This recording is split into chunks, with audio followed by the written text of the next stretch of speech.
En camping, au quotidien et au boulot, une mini centrale, son module photovoltaïque et la super lampe EcoFlow.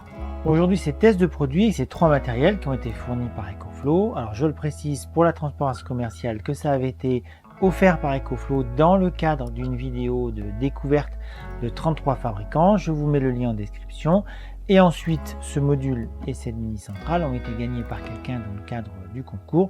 Il y avait aussi une lampe à gagner qui a été gagnée par une autre personne. La River 2, moi, je la laisse en permanence dans mon camion. Donc elle est positionnée là, elle tient bien avec ces petits tampons antidérapants qui sont en dessous. Moi, ça peut paraître bête, mais en fait, elle fait le lien entre la prise allume-cigare du camion et mes smartphones. Comme ça, j'ai pas besoin de me soucier. Mes smartphones en fait sont branchés à la River 2 et j'ai pas besoin de me soucier que le contact ou pas soit mis. De temps en temps, alors je regarde, je vérifie la charge, à combien on est. Donc là, on est à 81%. Je sais que je vais la descendre quand elle sera descendue à 60% par exemple. Et ben pendant que je roulerai, j'aurai juste à la brancher à l'allume-cigare. Moi, mes smartphones, ils sont tout le temps chargés. Aussi, pendant un an, en fait, la River 2, je l'avais prêtée à notre voisine qui en avait besoin pour avoir de l'éclairage le soir. Depuis, elle me l'a rendue, elle a acheté la même et ça lui sert, pareil, pour avoir la sécurité de la recharge des smartphones la nuit et puis l'éclairage le soir parce qu'elle a vraiment très peu de lampes dans son habitation. Le module qui a une puissance de 60 watts, qui est pliant ou pliable, je ne sais jamais. Je vous laisse me confirmer l'information dans les commentaires. Sur ce modèle-là, c'est l'aspect pliant, le côté qu'on peut le ranger pour à la fois le stocker plus facilement et ne pas l'abîmer pendant qu'on s'en sert pas. Là, je verrai des petits tests dans le camion. La lampe EcoFlow, alors nous on en a deux à la maison, j'en ai une dans le camion, j'avoue que c'est une vraie dinguerie, il me tarde de pouvoir vous en parler. Pour le contenu des colis, alors là c'est la lampe que j'utilise moi, celle qui a été gagnée est déjà partie chez le gagnant. Elle est livrée dans un tout petit carton, je tâcherai de vous retrouver une photo de quand je l'ai reçue la première fois. Dans une sacoche qui permet de la maintenir en sécurité quand on s'en sert pas. Cela dit, vous verrez à l'usage, on s'en sert tous les jours. Ensuite, il y a un câble de recharge et la notice pour savoir comment se servir du petit bouton et à quoi correspondent les petites informations. Pour la River 2, donc j'ai déjà fait une vidéo complète. La notice, la River 2, celle-là est toute neuve, je ferai la démo avec celle que moi j'utilise. Le câble qui permet de la recharger sur l'allume-cigare et le câble qui permet de la recharger sur le réseau. Et enfin, le module photovoltaïque, donc il arrive dans un carton spécifique là aussi, bien emballé dans les coins, dans un sac de transport. Ça, j'avoue que je trouve ça super pratique. La notice de montage et la notice pour le guide de démarrage. Je pense qu'on devrait s'en sortir. Et ici, dans un petit emplacement spécifique, vous avez un câble qui, de souvenir, mesure 1 mètre ou 1 mètre 50. Pour le module photovoltaïque, donc il est livré dans ce sac de transport. Pour moi, je trouve ça super bien pour les gens qui s'en serviraient pas de manière quotidienne. Ça permet de le ranger à l'abri de la poussière, des petits insectes qui ont tendance à se nicher un petit peu partout en hiver, en tout cas juste avant l'hiver. La fermeture éclair, c'est un petit détail, mais il me semble qu'elle est plus ou moins étanche, puisque quand elle est fermée, on ne voit absolument pas la dentelure. Quand on l'ouvre, il y a une sensation d'épaisseur, comme s'il y avait une petite mousse à l'intérieur, une petite... je sais pas, une protection, une épaisseur qui semble faire 3-4 mm, un petit peu moelleuse. Même si le module il semble solide, il est doublement protégé quand il est dans son emballage. L'idée du sac de transport, alors c'est vrai que c'est une épaisseur en plus, mais c'est pas une énorme charge de poids supplémentaire. L'idée c'est quand même de pouvoir, par exemple si vous transportez ça sur votre sac à dos pour des expéditions, vous avez vraiment besoin du confort de l'électricité, c'est quand même plus pratique de ne pas avoir tous ces éléments saillants et le gain de poids de se passer du sac serait pas phénoménal. Si vous rangez ça dans le coffre de la voiture, dans un petit coin du camion, enfin moi je pense au-dessus de la cabine, ça permet de jamais mettre de poussière sur le matériel. Le module photovoltaïque, donc il est en 3 parties, donc il fait 60 watts au total, donc ça fait 3 fois 20 watts, c'est pas très puissant par rapport à la surface que ça prend, mais c'est un petit peu logique, vous avez quand même toutes ces zones là qui sont des surfaces perdues où il n'y a pas de cellules à l'intérieur, parce que ce sont des vraies cellules, c'est pas comme des panneaux rigides. Ensuite, pour l'installer, il faut le déployer entièrement. À l'arrière, on a ce qui sert à le fermer, qui sert aussi à le maintenir à 45 degrés. Donc là, une fois qu'il est positionné comme ça, bon, on le verra tout à l'heure en milieu naturel, ce sera plus évident. Il se maintient, donc là il est à 60 degrés. Je pense que c'est réglable grâce à la petite lanière qui est derrière. Par contre, bon, celui-là il est complètement neuf. Il a un petit peu le souci d'avoir envie de revenir et se replier à l'état de fœtus. Donc non, il faudra le maintenir. Ce qui n'est pas fourni avec le module, ça je trouve ça un petit peu dommage. C'est deux sardines qui permettraient de fixer au niveau du sol. Au niveau du connecteur, donc qui est ici, bon, qui est protégé correctement. Donc là, le fil il fait à peine 1 mètre. Donc il est sur la façade. On verra tout à l'heure dans l'usage. J'aurais préféré avoir une connexion qui ressorte à l'arrière. Ça aurait peut-être été moins pratique du point de vue de la fabrication ou du rangement. Sur la façade, je pense que ça peut être dérangeant. La lampe EcoFlow, à elle toute seule, elle mériterait une vidéo tellement ce produit est génial. Elle est bien solide, elle est bien compacte et elle est vraiment puissante en termes d'éclairage. Alors évidemment ici j'ai un éclairage de studio, ça vous verrez pas grand chose. Donc là je suis à 20 000 ISO. Le kaki est à environ 15 mètres de moi. Et les autres arbres là-bas, bon, ben on est dans les 60-80 mètres.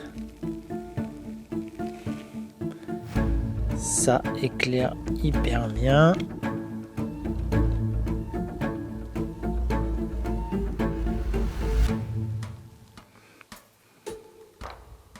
Elle est équipée donc d'une entrée input ici en USB-C qui permet de la recharger. Je pense que ça met 2 heures à se recharger. Vous avez la sortie output qui est en USB-A qui permet en fait de transformer la petite lampe en borne de recharge pour vos smartphones ou votre enceinte Bluetooth. Ici, il y a 2 aimants. Bon, je pense que ce sont des aimants néodymes parce qu'ils sont vraiment puissants. Et vous avez 2 crochets qui se déploient. Et ça permet de l'accrocher absolument partout. À l'arrière, il y a un seul bouton qui sert. Alors, premier appui, ça vous donne la quantité d'énergie de la batterie. Deuxième appui, c'est l'éclairage central. Donc le pourtour de la loupiote. Quand vous appuyez, ça change la température de couleur de l'éclairage. Un appui supplémentaire et là vous avez un faisceau très précis. La puissance de cet éclairage là, c'est environ 15-20 mètres. Au-delà, ça éclaire plus vraiment, mais franchement, pour plein d'applications, c'est super chouette. Et vous avez un appui supplémentaire qui fait le fameux SOS. Comme d'hab, je vous souhaite de ne pas en avoir besoin. Dernier appui, ça l'éteint. Quand vous vous en servez un certain temps, alors je ne saurais pas dire si c'est 1, 2, 3 minutes. À la fin, quand vous appuyez, elle s'éteint directement. Vous n'avez pas besoin d'appuyer sur plusieurs fois pour l'éteindre. Depuis 1 an, la River 2, moi je m'en suis servi. Alors essentiellement pour charger mes smartphones, l'enceinte Bluetooth.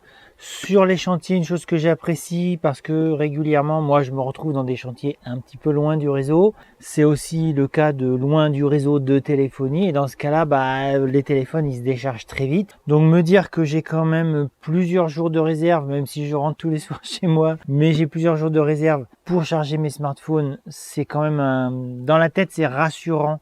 De se dire quoi qu'il arrive, bon, j'ai au moins une solution d'appel des secours. Je sais que ça peut paraître un peu parano, alors c'est pas de la paranoïa, mais quand vous êtes en chantier, que vous travaillez avec des machines outils, vous faites dans des situations de travail qui sont potentiellement dangereuses, c'est rassurant de se dire que au moins les smartphones ne vont pas bêtement tomber en panne de batterie, parce que la batterie se sera vidée en 2 heures, soit parce que le smartphone est un peu vieux, soit parce que loin du réseau, les batteries se déchargent plus vite. Alors, je l'ai aussi utilisé dans des cas improbables par rapport à ce qu'on peut attendre pour ce genre de machine, mais j'avais vraiment envie de la tester dans plein de petites situations différentes.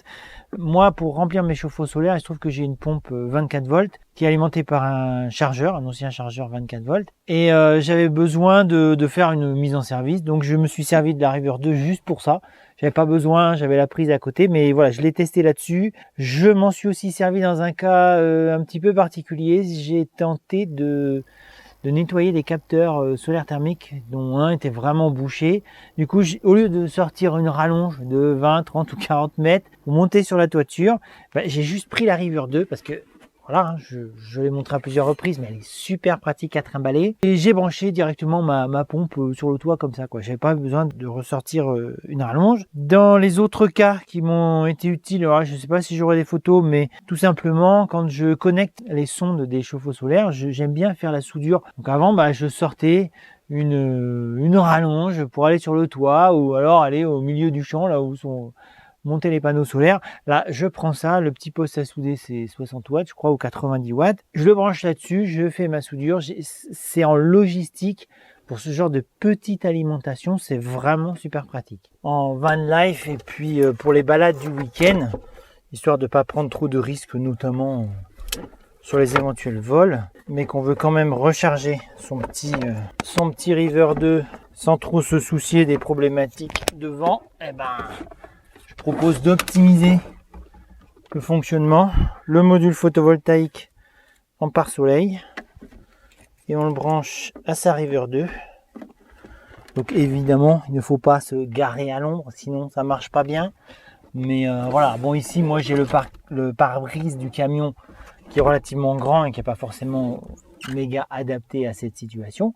Mais l'idée c'est de faire à la fois pare-soleil pour la partie véhicule, mais aussi d'avoir le module photovoltaïque qui va recharger parce que idéalement il sera au soleil, et aussi il est anti-vol parce que comme ça vous pouvez le laisser dans votre véhicule pendant que vous partez en balade à la plage ou en randonnée. Pour le déploiement du module photovoltaïque, on dégrafe,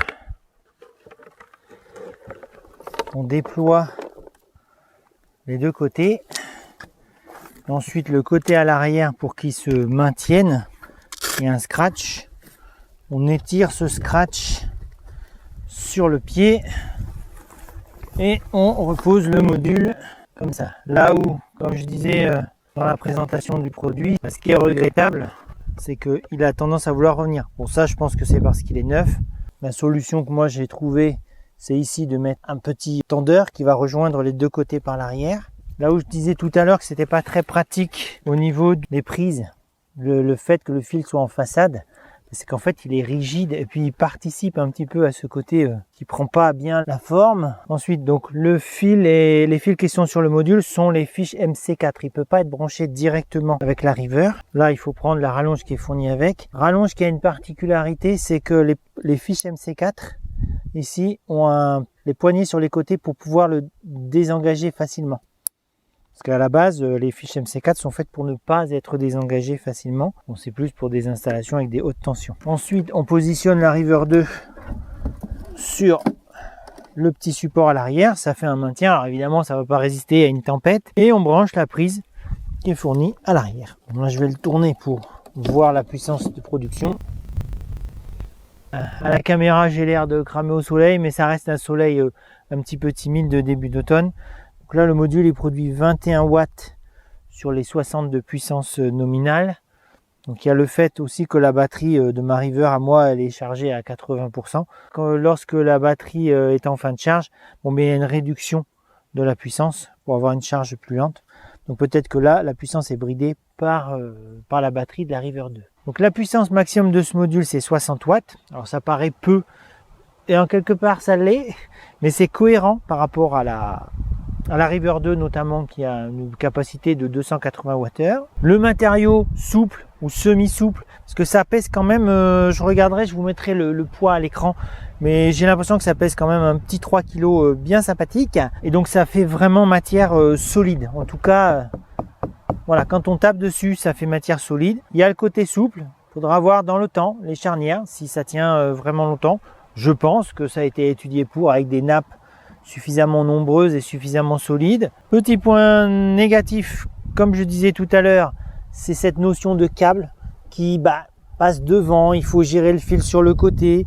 Donc là, je m'installe pas super bien, c'est juste pour la démo, donc ça va, mais c'est vrai que gérer ça au quotidien, bon, si ça avait été à l'arrière, avec une connexion directe à la prise sur la River 2, ça me semblerait plus sympa. Quand même un désavantage sur le côté pliant, vous le rangez, vous le pliez, vous le mettez alors soit au-dessus de la cabine dans le camion, soit dans le coffre de la voiture. Si vous n'en servez pas très souvent, il vieillira pas, les cellules ça s'use pas quand ça fonctionne pas. Le côté toile, alors c'est vrai que ça permet d'être antidérapant et ça fait matière solide.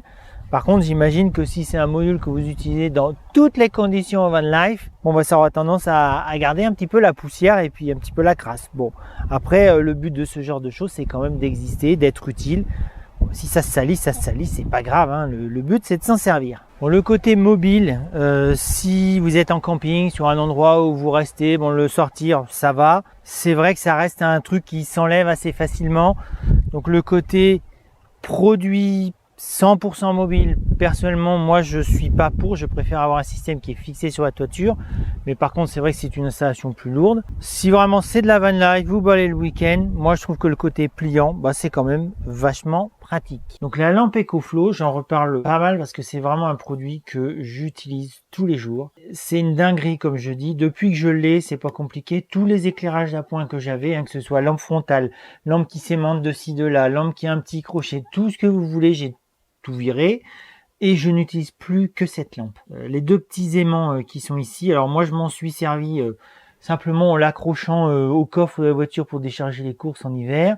Je m'en suis servi à vérifier le niveau d'huile dans la voiture, hein, vous les montez au capot, hein, donc si vous êtes mécano d'urgence, ben ça dépanne. Dans les locaux techniques où j'interviens, alors il y en a pas partout évidemment, mais souvent il y a une barre de métal, un barreau, un bout de tuyau ancien en acier galva. Les deux aimants, ça aimante super bien. Elle sert aussi aimantée au plafond du camion, hein, quand je dois chercher quelque chose dans les tiroirs, parce que notamment quand vous avez l'éclairage de la soute du camion, bah, généralement, au bout d'un quart d'heure, elle s'éteint, donc c'est pas forcément pratique, ou des fois même 5 minutes. Surtout que dans mon cas, de toute façon, les lampes, elles marchent pas depuis que j'ai le camion. Ça, c'est vraiment pratique pour chercher un outil dans les étagères du camion, bah, surtout l'hiver, tout simplement, hein, la nuit tombe assez vite, et du coup, bah, soit vous les montez au plafond, soit vous cherchez facilement dans vos tiroirs. La prise en main est géniale. Vous pouvez la poser, elle va éclairer de manière plus globale. Il y a une sensation de résistance, elle est costaud, la nôtre de la maison elle est déjà tombée 2-3 fois, c'est jamais cassé, c'est vraiment un super produit. Sur le dessus vous avez donc les deux fameux crochets ici qui sont inversés, donc ça permet de lier les deux et du coup ça peut pas s'ouvrir, elle va pas tomber d'un côté ou de l'autre puisque les deux côtés sont ouverts mais ça se ferme comme ça. Un des usages très pratiques, alors dans le boulot, bah, c'est pareil, hein, accrocher à une branche quand vous bossez dehors, accrocher un bout de tuyau. Si vraiment il n'y a rien pour aimanter, bah, vous mettez un bout de fil de fer ou un bout de fil de cuivre. Un truc tout simple ou tout bête, c'est de l'accrocher aux boucles qui permettent d'accrocher à votre ceinture. Et en fait, quand vous marchez avec, vous pouvez porter un colis un petit peu gros et la lampe avec son éclairage devant vous permet d'éclairer là où vous marchez. Ma conclusion pratique, technique sur ce genre d'ensemble, comme je dis à chaque fois, pour moi c'est logique, c'est vraiment le combo logique. Mini, micro centrale, peut-être centrale un peu plus grosse, module photovoltaïque, c'est ce qui permet d'être vraiment autonome dans la limite des puissances et des capacités de ces appareils. La petite lampe, là c'est vraiment un truc dont j'avais vraiment envie de parler parce que c'est un objet que j'utilise vraiment tous les jours et c'est vraiment un objet où je vous souhaite sincèrement d'en avoir une aussi pratique si c'est pas ce modèle-là. Mais vraiment ça vous rendra service tous les jours. Encore un grand merci à EcoFlow hein, qui encore une fois m'avait fait confiance pour envoyer du matos gratuitement pour pouvoir le tester, le découvrir parce que moi je ne connaissais pas ce genre de module à l'époque et puis qui a aussi permis à quelqu'un de le gagner qui va le recevoir dans les jours qui suivent ce tournage. Pour rappel, vous avez un lien affilié dans la description. Avec le code promo David5, vous avez 5% de remise sur l'achat de vos produits, qui est valable sur les appareils neufs et aussi sur les appareils en reconditionnement. Et la chaîne aura aussi une rétribution qui permet de financer l'achat de matos ou un petit peu de montant pour la création des vidéos. Merci aussi aux contributeurs qui utilisent le lien Tipeee. Pour ceux qui soutiennent sur Tipeee, ça vous permet d'avoir accès à des dossiers techniques que je mets à disposition, d'avoir accès à des documents que je ne peux pas diffuser de manière publique. Et je mets aussi des vidéos en non répertoriées, souvent sur des visites de chantier où j'ai pas le temps ni l'autorisation des propriétaires de faire une vidéo que je mettrai en public. En dehors des périodes où j'ai le temps de faire des vidéos, vous pouvez me retrouver sur Instagram où je mets des coulisses de tournage, des coulisses de chantier. Des fois, c'est des trucs de la vie personnelle. Et quand j'ai le temps et l'énergie, je mets aussi des choses sur l'onglet communauté de la chaîne. À bientôt pour les prochaines vidéos.